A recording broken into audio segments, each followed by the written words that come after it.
Fala pessoal, meu nome é Felipe Barreiros e nesse vídeo nós vamos ver um pouco mais sobre os erros que podem ser realizados dentro do IS e o que o cliente vai receber. Eu vou explorar um pouco mais sobre os tipos de erro HTTP e como que a gente vê isso dentro do IS, como que a gente recebe esse tipo de informação a partir do IS. Primeiro de tudo, a gente tem algumas classes de erros. Então a gente tem a classe 100, a gente tem a classe 200, a classe 300, a classe 400 e a 500. Dentro de cada uma dessas classes, a gente espera um tipo de mensagem. Então, o tipo de mensagem 100 é de informação. O tipo de mensagem 200 é uma mensagem ok, ou seja, tudo deu certo conforme esperado. O tipo de mensagem 300 é o tipo de redirecionamento.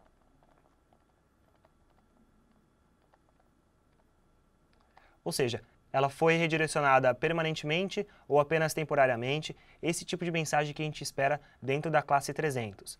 Dentro da classe 400 é um client error. Client error. Comumente a gente tem aquele 404, ou seja, a gente tentou acessar uma página que não existe e o servidor retornou para a gente uma mensagem 404. Quem iniciou o erro foi o cliente, ou seja, ele tentou acessar uma página que é inexistente no servidor e o servidor apenas mostrou para ele 404, essa página não existe. Já as mensagens do tipo 500 são server errors.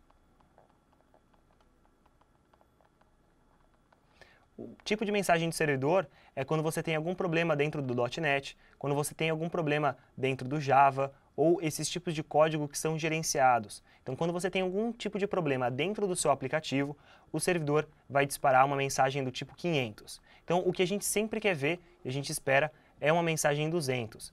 Muito raro a gente receber uma informação apenas do servidor mandando uma informação. Normalmente a gente faz uma requisição, o client ele faz uma requisição ao servidor e o servidor responde com uma mensagem 200 aquela página que o cliente estava esperando.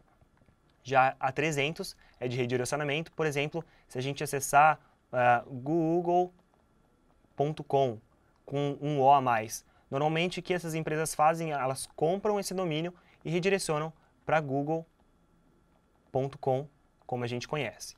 Já 400, a gente tinha comentado do 404, e de 500, quando a gente tem um erro dentro do código normalmente, ou quando o próprio IS tem um problema e ele não consegue processar essa requisição. A gente vai ver dentro do IS como que isso funciona, qual que é o tipo de mensagem que a gente recebe.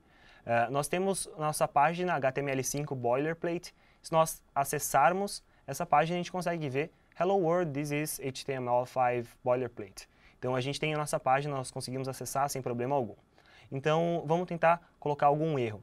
Eu vou alterar o tipo de autenticação que é realizada essa página e vou desabilitar inclusive o tipo de autenticação anônima. Então eu não consigo fazer autenticação nesse site, consequentemente não vou conseguir acessá-lo. Se nós fizermos o refresh, nós temos um tipo 401.2 não autorizado. O muito bacana que o IS faz, que poucos serviços de web fazem, ele vai trazer para a gente o sub-erro. Então, é um erro um pouco mais detalhado. Ele vai dizer para a gente que você não está autorizado a ver essa página porque você não tem o Authentication Header, ou seja, o tipo de autenticação que você tentou realizar não é válido. Na verdade, o IS não aceita nenhum tipo de autenticação, ou a mensagem HTTP que você mandou para o servidor, você não colocou nenhum tipo de autenticação, consequentemente você não conseguiu acessar. O IS também vai trazer para a gente quais são as causas mais prováveis desse erro acontecer. Nesse caso, a gente tem diversos exemplos e as coisas que você pode tentar, inclusive alguns mais detalhes sobre esse erro. Qual que é o URL que você está acessando, qual que é o path que você está acessando dentro do servidor. Enfim, são mais erros para o administrador, para quando ele tiver quando ele receber essa mensagem do cliente, ele falar, o cliente está recebendo essa mensagem quando tenta acessar determinada página, e você consegue trabalhar em cima disso. Então, a gente vai voltar à autenticação. E se nós fizermos refresh, a gente consegue acessar novamente.